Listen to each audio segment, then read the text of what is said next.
Bonjour à tous, aujourd'hui on va se mettre dans la peau des personnages de Civil War 2 et tenter de choisir notre camp. Pour ce faire, on ne va pas rester dans les comics et on va faire appel à deux films, Men in Black 3 et Minority Report. Et on va aussi faire appel à la série The Flash. Je pourrais bien évidemment parler de plein d'autres œuvres, mais voilà, comme je viens de le dire, il y en a plein.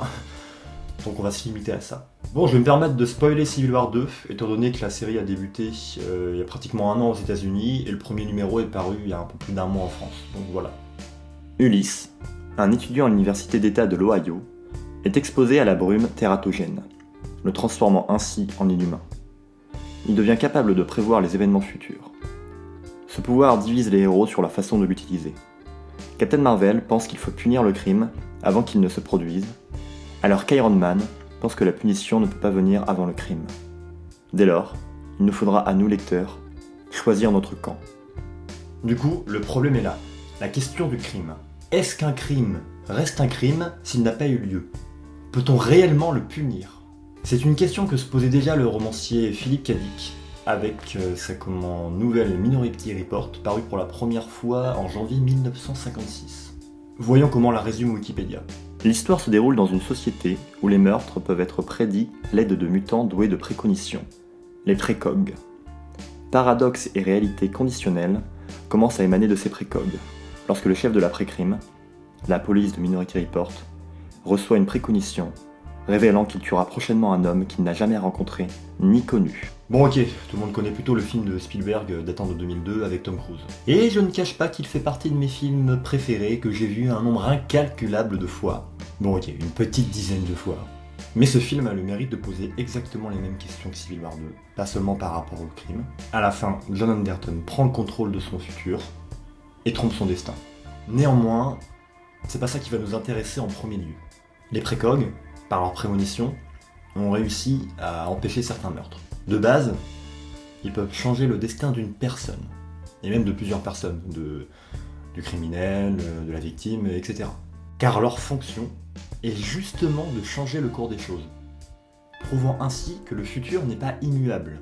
Mais voit-il le futur ou des futurs possibles? Là, on va parler 2 secondes de Men in Black 3 et des futurs alternatifs vus par Griffin, l'extraterrestre arcadien. Celui-ci explique que le moindre petit changement, par exemple le fait de laisser un pourboire, peut changer le cours des choses. Donc, le futur n'est pas fixe. Ok, mais quelques petits changements mineurs ou majeurs peuvent-ils réellement changer le fait qu'un événement doit arriver? En l'occurrence, les crimes. Dans l'épisode 3 de la saison 10 du Flash, Barry se pose cette question. Le futur bouge-t-il constamment ou au contraire est-il figé? Ce à quoi Wells répond: l'homme rencontre son destin en empruntant le virage qu'il a pris pour l'éviter. Et là, nous sommes donc sur la question de la fatalité. On va revenir au crime. Tu peux arrêter le mec qui est censé te tuer, mais ça n'empêche que quoi qu'il arrive, tu vas finir par mourir. Idéologiquement, c'est ça que pose Civil War 2. C'est la question de la fatalité. Un événement doit-il arriver quoi qu'il advienne? Autrement dit, même en sachant qu'il arrive, nos actions pour l'éviter ne font pas justement qu'on s'en rapproche plus. Créons-nous les crimes que nous voulons justement éviter. Ce qui divise, c'est encore une fois la question du destin. Sommes-nous maîtres de notre destin ou subissons-nous l'avenir? Bon ok, c'est pas super original, mais ça a le mérite de nous faire réfléchir à l'existence même des super-héros. Si notre fin approche, si quoi qu'il advienne, elle doit arriver, alors à quoi servent-ils? Bon, je laisse la question en suspens, même si c'est méga intéressant. Genre on pourrait faire une vidéo entière dessus.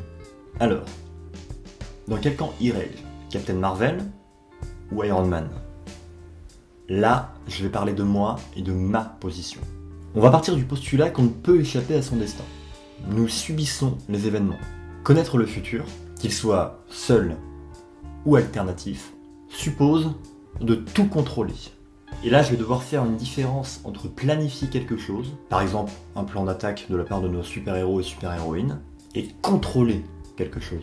Car celui qui planifie subit l'imprévu, alors que celui qui connaît le futur arrive à contrôler l'imprévu et l'annule. Il prévoit donc l'impossible. Ce sont deux notions contraires. On ne peut prévoir l'imprévisible, car c'est justement sa nature. C'est comme quand Bergson nous dit que le néant est une idée destructrice d'elle-même. On ne peut imaginer le néant, car si on imagine le néant, on le crée. Or, par définition, on ne peut créer du néant.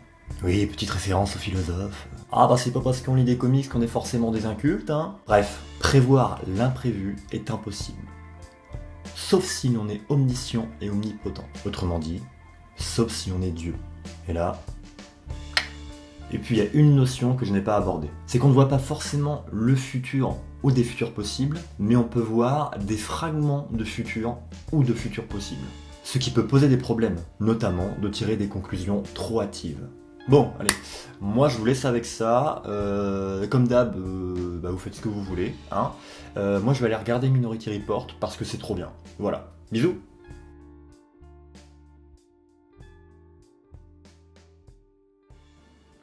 Qu'est-ce que j'ai bien pu foutre de ce DVD, moi? Putain, il est